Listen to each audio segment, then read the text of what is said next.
Bonjour à toutes et à tous. Dans l'actualité, la situation sanitaire, le recul de l'épidémie se poursuit en Vendée.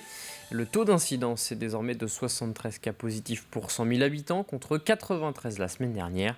En milieu hospitalier, 29 personnes sont aujourd'hui sous surveillance dans le département. C'est 10 de moins qu'il y a 7 jours. 8 patients sont cependant toujours en réanimation. Chiffre similaire par rapport à la semaine dernière.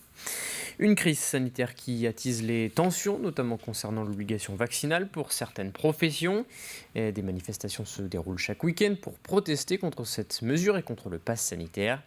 Et parmi les professions en première ligne, les personnels de santé. Dans une semaine, les soignants devront tous être vaccinés pour pouvoir exercer leur métier. En Vendée, Julie et Clémence, dont les noms ont été modifiés pour respecter leur anonymat, ne souhaitent pas se faire vacciner. Une situation qui crée du stress au quotidien et des tensions avec leurs collègues. Témoignage recueilli par Alexia Janet. Elle est soignante paramédicale et refuse de se faire vacciner. Julie est dans le métier depuis une dizaine d'années. Au 15 septembre, elle devra justifier au moins d'un début de vaccination au risque d'être suspendue. Une vaccination qu'elle ne souhaite pas faire pour le moment. J'ai une maladie auto-immune et que je refuse pour l'instant d'avoir éventuellement à subir des effets secondaires que je ne connais pas aujourd'hui. Ça, c'est une première raison. Et puis aussi de la manière dont c'est amené dans le cadre de mon travail, du fait d'avoir cette pression. Je tiens aussi à ma santé et que j'ai besoin d'un temps de réflexion que là, on ne me laisse pas. Julie est accompagnée de Clémence, soignante avec plus de 20 ans d'ancienneté, qui se trouve dans la même situation. Au départ, j'affichais clairement ma position, mais beaucoup moins depuis quelques temps parce que on a même des collègues qui ont laissé entendre qu'ils pourraient dénoncer les non-vaccinés. C'est le climat qu'on peut qualifier depuis des mois qui permet pas justement d'avoir une position de réflexion correcte et là encore on est dans la précipitation et moi je me réserve le droit d'avoir encore le temps de réfléchir, de me laisser du temps avant de me faire injecter quelque chose qui m'interpelle. Je suis au plus mal avec des gros troubles du sommeil, j'arrive pas à trouver le sommeil. J'arrive plus à manger, l'angoisse est là et est terrible parce que je dois réfléchir à un plan B puisque j'aurai plus de travail à partir du 15 septembre, donc plus de revenus. Et puis aussi parce que ça remet en question un métier que j'aime.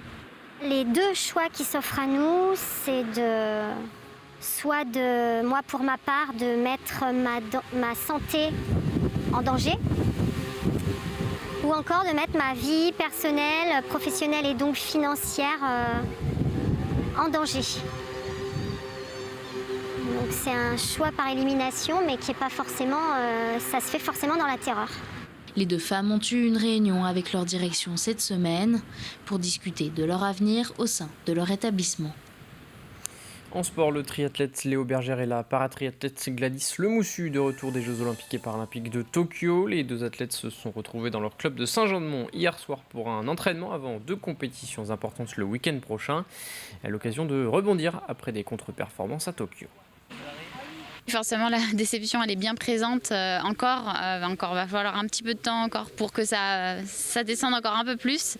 Ça a été très compliqué effectivement pour moi les Jeux, mais voilà, je suis pas non plus abattue. C'est vrai que sur le coup, ça fait vraiment un choc, mais voilà, je pense que de tous les échecs, on peut en retirer du positif et même si aujourd'hui à chaud c'est encore un peu dur, je pense qu'avec le recul, je vais prendre ça comme une force par la suite. C'est vrai que j'ai pas eu le temps de trop me poser et puis de trop tergiverser sur ce petit échec des Jeux parce que je suis directement allé aux USA puis au Canada pour les deux manches du circuit mondial qui étaient au Canada, à Montréal et Edmonton. Donc voilà, je suis pas repassé par l'Europe pour pas reprendre un décalage horaire. Donc voilà, j'ai pas mal enchaîné et je reviens enfin en France là ces derniers jours. Avant de refermer ce journal, découverte de stages de pilotage organisés à bord de voitures un peu particulières, des répliques exactes des bolides issus de l'univers des bandes dessinées de Michel Vaillant. La Vaillante Academy propose ainsi une plongée dans les années 60 pour les passionnés de courses automobiles. Cyril Guillet. En 1923, ça ne nous rajeunit pas, naissait un petit garçon à une centaine de kilomètres d'ici qui s'appelle Jean Graton. Jean Graton est le père de Michel Vaillant. C'est donc à ce Nantais d'origine que l'on doit la création de cette mythique bande dessinée.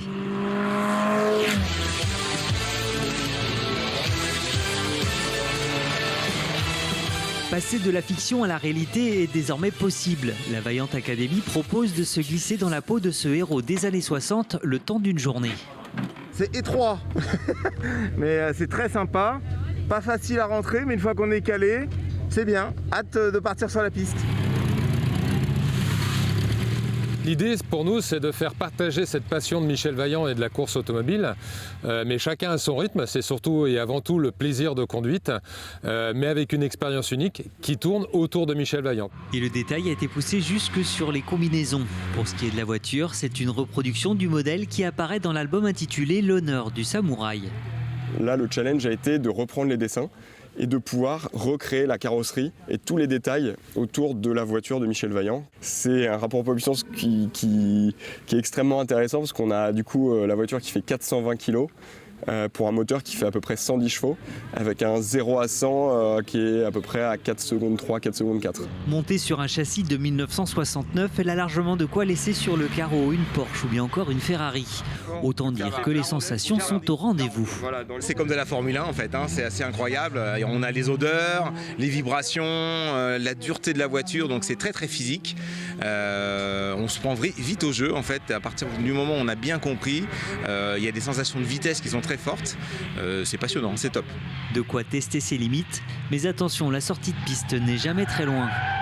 Cette journée, en plus des sensations fortes, offre un voyage dans le temps aux nostalgiques des années 60. Pour les gens qui ont appris à conduire il y a 40 ans ou il y a 50 ans, c'est beaucoup plus facile parce que ça ressemble à ce qu'on conduisait autrefois. Je suis journaliste automobile depuis 30 ans, j'ai fait de la course automobile et tout ça, ça vient de Michel Vaillant. Si j'avais pas lu Michel Vaillant tout petit, Le 13 est au départ, Route de nuit, etc., jamais j'aurais fait ça. Ça a décidé de toute ma vie professionnelle après. Le premier album de Michel Vaillant est sorti en 1959. Depuis, ce héros de l'asphalte enchaîne les aventures. Aujourd'hui, plus de 80 volumes ont déjà été édités. La sortie du prochain opus est prévue pour le mois d'octobre prochain. C'est la fin de cette édition. Très bonne journée sur TV Vendée.